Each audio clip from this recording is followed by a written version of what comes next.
1, 2. Is this on? About to hit him with that double H. 1, 2. Is this on? Yo, Jimmy, hit me with that triple H. Yeah, you let the music keep playing, Mr. Dumb Shit. Yo, tell me whose time it is now. Yeah, just kicking it up here. Sometime, yo, here comes trouble. Not gonna listen to anybody. Tell me who and what to be. Not trying to be like everybody. Time to play make believe. It's blind, the blind, the blind, the blind. Last time, I died. Last time this time. Last time, last time, last time. So, Saturday morning, about to head today to the Dyno Solutions to see what this H2 is putting out now that we installed the RG62 kit. You know what? We're gonna see what it do. I'm hoping I get at least 20 horsepower and be good for a genuine 240. Last time we came out, we dyno 217 SAE. It was 100 degrees that day. The STD figure was about 222 to the wheel. Kept the RPM stockish at about 13.5. I'm gonna leave it there. I didn't touch the ignition timing. I think that's why a lot of guys, you know, they probably concerned about the heat. You know, they running that real aggressive ignition timing, and they make more power, but the heat is not manageable without an intercooler or some type of water method injection kit. But I'm gonna see what it does with conservative or stock ignition timing, and hopefully we won't be disappointed. At the end of the day, we just chasing numbers, because this is more power than most of us can use anyway, right? So yo, stay tuned. Let's see what it do. I'm driving.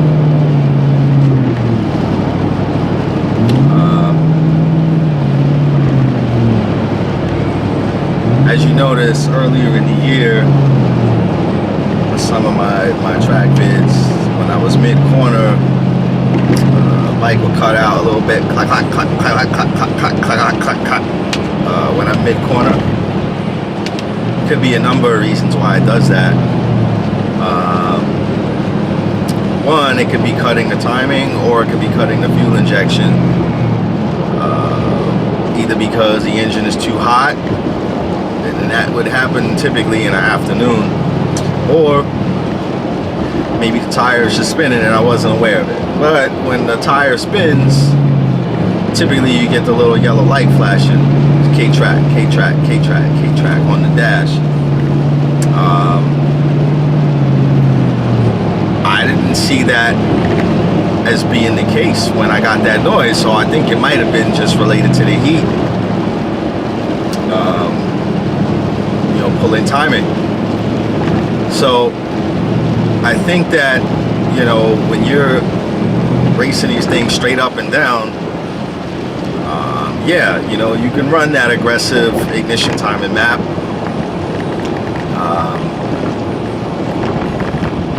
You know, you can run that aggressive ignition timing, or timing advance rather, and you know, if you can control that wheel from coming up, then you know, shouldn't be an issue. On the other hand, I do, you know, want to get some good numbers, but at the same time, I don't want to lose the drivability of it. One thing I can say about my tune is, up until this point, I've been able to get full throttle at the top of second going into third gear, depending on which RPM I'm at. So, you know, I'm a really big advocate of, you know, not playing around with the ignition advance, even at the cost of some peak horsepower. My front wheel doesn't really come up like that, and if you watch a lot of these vids on YouTube, guys race the H2, you know, like they have trouble keeping it down, they're stretching their swing arms. you can dial that out with the timing. I've done it. Or actually, I did nothing. I left it stock, and it's fine. And I think every time that wheel comes up on you like that, it costs you some tenths. So, you know, I think going conservative is the move. So today, I guess we'll see. You know, and I never get good weather. I never get good weather on the dyno, man. And, you know, we were back in the 70s and 80s, and then one day I go to the dyno, it's 100 degrees. Today we got decent temps, probably be in the 60s, but it's raining, so the humidity's gonna be up there. So, you know, but we'll see. We'll see. Anything can happen. We won't know until we strap it on there. And these dudes out here flying in the rain. So, with that said, you know, because of the heat and the controllability, I will probably end up just leaving my ignition timing stock. Maybe full throttle up until 13.5 or whatever. Maybe I'll adjust that depending on what we see today, but I'm not gonna play with the ignition mapping in the mid-range. Like, I give you an example. I thought I saw an H2R running 38 degrees of advance at 6,500 RPM. That's a lot of timing. By comparison, I'm making about 30 or 33. I can't remember what the graph is. You know, if guys are tuning their H2s and they're trying to, you know, tune into H2R specs and they're dialing in that much timing, I would expect that you're gonna have, you know, you better be running race fuel, or you better be running octane booster, or putting something in that bike, man, to avoid a detonate on you.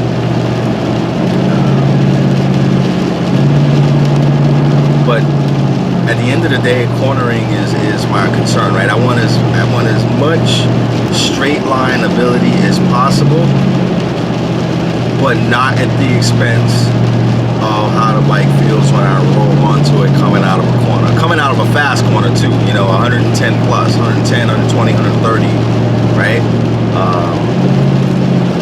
Sweepers don't really count, because in a sweeper you have a lot of contact pads, right? So it's not as critical as when you're all the way over.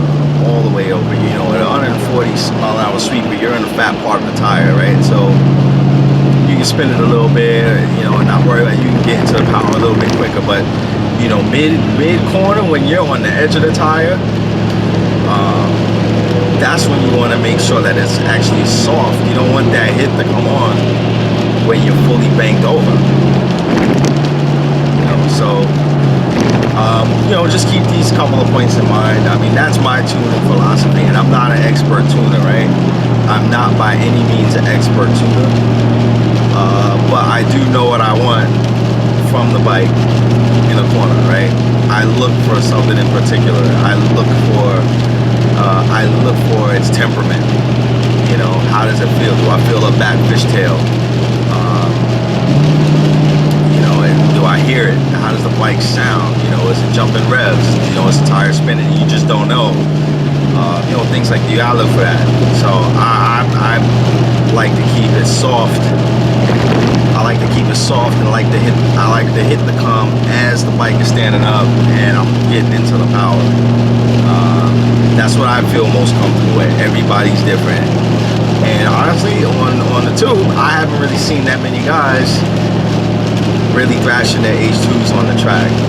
You know, I wish more guys took their H2s on the track, but I understand it, right? Nobody really wants to take that risk of pitching it down the road, you know, or doing a buck 80 on the track and you can't get a stop for turn one. I totally understand that. In fact, I ran off once this season. Y'all ain't see that because I ain't put it on the tube. Actually, I don't even know if the camera was running when that happened, but it was scary. That thought went through my mind. So I respect people that don't really want to put on the track, but I gotta put it out there. So I hope you enjoyed the footage that you're about to see. I got my fingers crossed. You know, I hear mixed reviews about running the RG62 with a bear racing, you know, or any SuperCharger gears for that matter. I hear mixed reviews. Some guys swear by them. Some guys say, hey, great, have no problem. And then there's rumors going around that a couple of engines went pop because of the kit. And I don't know, nobody's come forward and fessed up, but you know, in the back of my mind, you're always wondering, like, yo, is it true? But we're gonna find out. We're gonna find out, and my tune is otherwise conservative, so I'm not really that worried. So, you know, we'll see. We're gonna watch these grabs today, and you know, we're gonna keep hunting for that day when we get the ideal conditions. You know, 70 degrees, no humidity, and bike is a perfect state of tune. You know, and then we're gonna see, you know, what it does. So. That said, guys, thanks for watching, and I'll see you at the Dyno Solutions later. Out here in Connecticut at the Dyno Solutions, about to dyno this Ricky Gadsden RG62 kit today. Terrible weather, but it is a cool day, so hopefully that will offset the humidity. So stay tuned. We're gonna see what kind of numbers this puts out. It's my boy John hooks me up with the custom map. Get ready, YouTube. You're not ready for this.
all the way up. Yeah, 250, 249. And it seemed it looked like a little leanish there, but again, I didn't change anything. So Yeah, something's happening with the timing, right, when it gets up to temp. yeah, it pulls it. Filled that. Yeah, we feel that. I think that's the timing retarding it there. Okay. Seems safer. It's pretty good though. So the map was close. Yeah, not too bad. So I tell you what, let's this map we just did, or I know you probably not, you almost finished, right? You didn't finish it. No, I want to go back and look a little more. Let things cool for All a right. minute. Yeah. So yeah, so we'll save this new map to position 1. Okay. And then the because we were in position 2, right? Yeah. And in position 2, I'll leave that as is. And then we could tune from that again in the summertime when we have the temp. So this will be my cooler season map. Sure. And then I'll come back and do like a warmer map like for the track. And then we can just really pay attention to the mid range because the bike's gonna run rich anyway once the temps go past 80. Oh yeah. So man, that was like spot on. That was pretty good. It was a little lean in some spots, and that's a lot of gas being given to it, so it should be safe. All right, cool. So can we, just for argument's sake, can we compare this with my last run when I was here? Sure. We got the 217. So here's run number 12. That's a good one. So this, ladies and gentlemen, is the difference the RG62 kit makes. And you can see it's a hell of a difference. And the stock map is still around, like the stock rev limit is still around 13.5. And we didn't have to rev the 14,000 to try to squeeze out decent power. 250 is way beyond my ability. I think John would agree. So I'm very pleased with this. At this point, we're just fine tuning it, focusing on the drivability in the mid range for while I'm like mid corner in the meat of the power band. And we're gonna tune that. And then I'll let you guys see those results in a few minutes. I'm actually gonna ask John if he can pull up that other H2 that was revving the 14.5 that made 236 horsepower, so we can see that on my graph as well. Give me a couple of minutes and we'll pull that up. With the RG62 kit and another customer's H2 that's flashed with the, I think it was the Brock's stage 2 flash kit, and he had a full system. I'm still running a slip-on, mind you, and the catalytic converter, but pretty much I'm making more power everywhere with the exception of my little dip around 5,000 to 7,000 RPM, and that can be attributed to that economy mode. But yeah, we're making more power, and I don't need to rev it out to 14,250 or wherever he set at to match it. So, but the problem I think, guys, with the other flash kits, and it's not really a problem if you're not planning on throwing supercharger gears, he's making good power. He's making 239, 240, let's round it off. But that's running a very aggressive ignition advance. My ignition advance is stock, and I'm still making great power with the RG62 kit, and I don't have to rev it. I can keep it stock. My boost temps, just now, after abusing it on the dyno for a few minutes, we got up to around 192, and then we shut it down. So outside, it would probably be still in the 175 range to 180 range, which isn't terrible. Intercooler kit will keep it down to 120, 140, but if you keep your time in stock and you just de-restrict it with a basic flash, you should be good, I think, with the RG62 kit or any other supercharger gear kit that you may be looking at if you're running a stage 2. Stage 2 meaning 24 teeth on the top sprocket and 23 teeth on the bottom supercharger sprocket. So take a good look at this graph. I'll get printouts as well, and I'll probably post this on the forums too, just so you can get an idea. You know where we're at. I could have, like I said, I could have revved this thing out to 14,000 and probably got another 10 peak horsepower. I made in the ballpark of 260 plus. Then, you know, I could run a full system, and I can even play around race fuel and try to get high 260s based on the looks of this graph. But I think 250 is fine, and at this point I'm more focused on the drivability, how it feels while leaned over, how it feels in the mid-range. And I think that's what we're gonna focus on for the rest of the day. So stay tuned, guys, and we did it, 250.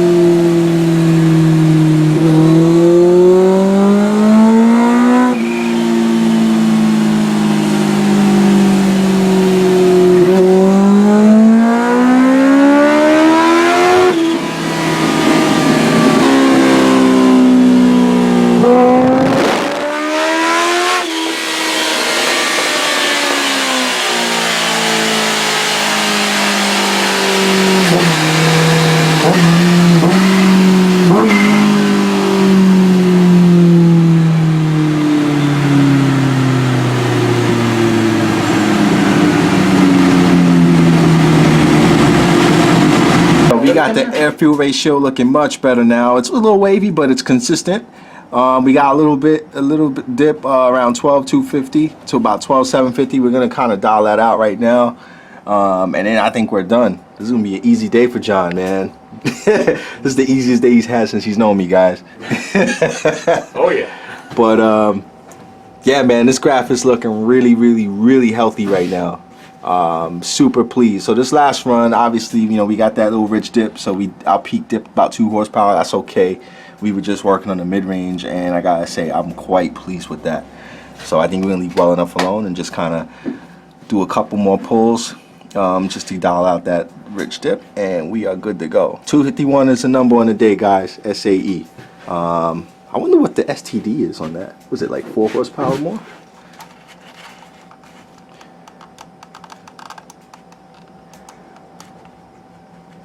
And was it on run 12? Just out of curiosity. 257 on the STD scale. That was before we did any work. It was a little bit lean. It was at 13 at Redline. We had to take some of that out. We're gonna probably be around 12.2 when we're done on the day. And obviously this is much better now, so we dial that out. 251, 257, and we're gonna finish the day. We'll probably be in the same ballpark, but with a much rideable bike. So I'm gonna shut it down for now. We're gonna finish up and we'll be out of here. For you guys to see this. Right now we're at 50% humidity today and low pressure at 29. Not ideal conditions. Probably another 4 or 5 horsepower in there, right, John? Maybe more. I think at least another 4 or 5 horsepower in there, fellas.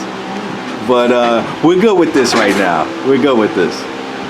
So just wanted you guys to see this, what kind of conditions we had. I never get a good dyno day. I don't know what it is. Never get a good dyno day. But very pleased with the results today. It's a little richer up top, but they want that rich. All right, guys, so there it is, 250 on the day. My air fuel ratio is at 12.2. Peaks at 12.4, a couple of points in the graph, but it's at about 12.2. 250. We just did 2 pulls, and I mean, if you just look at that nice air fuel ratio right there, I mean, we really kept the drivability and we got the peak numbers we were looking for. So I'm happy with this, and I gotta thank my buddy John from Dyno Solutions. He always hooks me up. Patient man as well. I highly recommend him. He will get your bike running excellent, and he will not fudge your numbers. You will know exactly what your bike is doing, and you will get professional advice. Highly recommend it. So on that note, I'm gonna shut it down and gonna head back home, maybe even change the oil at some point, throw some fresh oil in there, and it's gonna be beautiful weather tomorrow. Gonna go on some rides and enjoy this 250 horsepower animal. I told you we were gonna do it, y'all. And I gotta thank Ricky Gadsden for this kit, man. God bless you, bro. If you have not gotten the RG62 kit, you're on the fence, man, I strongly recommend it based on what I've seen. I will say though that if you do want to fit it, you don't need to run that aggressive timing advance with the other flashes. Dial some of it back. Maybe even go back to stock. I'm running stock ignition timing. I'm still putting out good numbers. And ideally with boost, you want to lower, you want to retard your timing. You don't want to advance it too much. So if you have any questions, post them in the comment section. I'll be glad to kind of share my experiences with you, and I'll try to answer your questions to the best of my ability. If I don't know, I'll ask the professionals to find out, because like you all, I'm just a fellow enthusiast. So that's it, guys. Hope you enjoyed this video, and thanks everyone for watching.